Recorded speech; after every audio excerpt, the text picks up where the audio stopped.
to build a cluster, you concentrate in a given territory companies of the same domain. I don't know, chemistry in Germany or film in Los Angeles. You concentrate these companies and labs, and from this concentration, you can expect a lot of creation of wealth by what we call positive externalities, new opportunities, new jobs, and so on. We had a second vision very recently from Richard Florida. And Richard said to create wealth in a given territory, you have to concentrate talents, individual talents, in what he calls the underground of the territory. You concentrate the talent, you concentrate the Steve Jobs and so on. And from this concentration of talent, you attract the talents, you can expect the creation of wealth. And so we looked at these two different policies, which are different, and we said there is something missing. The something missing is this doesn't guarantee that ideas could go from, let's say, the underground to what we call the upper ground, the companies, and vice versa. So what we need in a territory is this intermediate level, which we call the middle ground, which would enhance the ideas, brings the idea to the surface, from the ideas from the Steve Jobs and so on to the surface, and then bring them to the upper ground and vice versa. So what maybe makes a territory creative is not only concentrating industries, not only concentrating talents, but building middle ground, which facilitate the discussion of ideas according to economic geography philosopher Achamin. He says 3 components. The components are the following. The first are places, like this one, like Phi, or like in Montreal, there are a lot of places, like La SAT, Société des Arts Technologiques, or La TOU.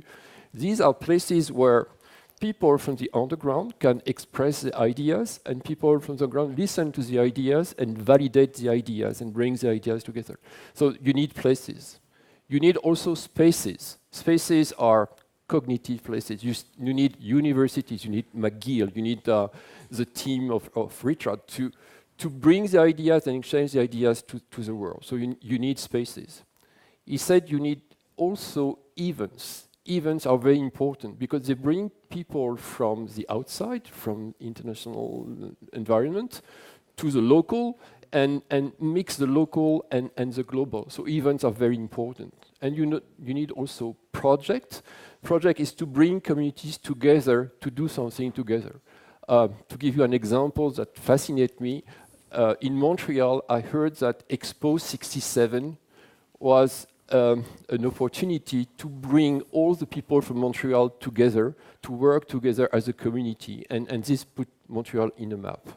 Where I am, at Sustainable Development Technology Canada, we have a particular space that we're trying to create, and the challenge is bridging it to the ecosystem across the country. And I also think that in a bit in contrast to what Patrick is saying, that Canada has some unique challenges when we try to do that. So just to give you a little context to understand the space that we come from in clean technologies. So at Sustainable Development Technology Canada, we are the preeminent funder of clean tech in Canada on behalf of the federal government. So in fact, if you're Canadian in the room, on behalf of taxpayers like you. And over 15 years, what the government has asked us to do is to invest in what we're calling today startups, or small and medium-sized enterprises, with ideas to transform really any goods-producing sector in the country. And so we invest in everything from today, different kinds of solar panels, to smart metering, to those kinds of things, to agricultural precision kinds of technologies, to, in fact, enhanced oil and gas kinds of technologies, with the idea being that we're looking for transformational ideas that can be applied in all of Canada's leading sectors to take us to the next level of economic and environmental prosperity. And we really have been asked by the government to do that with small and medium-sized companies, with the idea that that's a really important element of where innovation comes from. Now, the challenge has been for us, and we have the privilege of working with about 120 companies right now and 300 since inception. The challenge is we've created this amazing critical mass of startups with great ideas that then are actually now struggling to scale up or to sell their markets into a small domestic economy that is Canada, because there aren't that many, perhaps, large multinationals interested in dealing with dealing with a more, what they perceive to be a more risky startup kind of company. And there's no middle ground Canadian independent medium-sized companies that really have understood that kind of niche and are willing to bridge that risk between the larger companies and the smaller. But so given all that, we have this great opportunity in the subsector of clean tech to take a cohort of amazing entrepreneurs to the next level. And what we're struggling with at the moment is creating the space that you're talking about, Patrick, with how you connect when there's actually a void in the middle of the larger companies and the smaller and the broader ecosystem of uptake. The principle of the middle ground applies across a whole range of inventive, creative sectors. Is Canada good at developing that middle ground? And I think my answer to that is it depends on the province. Some provinces and some sectors are good, but as a country connected in having a well thought through, well presented, policy-based approach to that middle ground, I'm not sure Canada is that good. But having said that, Dan, I would struggle to pick a country of the geography of this that is good. So if I look at the countries that are good, they're always the same ones. So the exceptions, there's Singapore. Korea is relatively good at this. Japan has been fairly positive in this. We all talk about Finland, we all talk about Sweden. But it's very difficult for Canada to take that kind of model and apply it to a country of this geography and of this breadth of culture. And I think culture's the other thing that perhaps I should comment on now. And it really picks up on Patrick's comments. From being an observer and sometimes an interlocutor with Canadian policymakers over the last few years, your culture of innovation is one which has waxed and waned really very significantly under different governments. I'm an academic now, so I can talk about different governments with a degree of impunity, provided you let me out the country again. But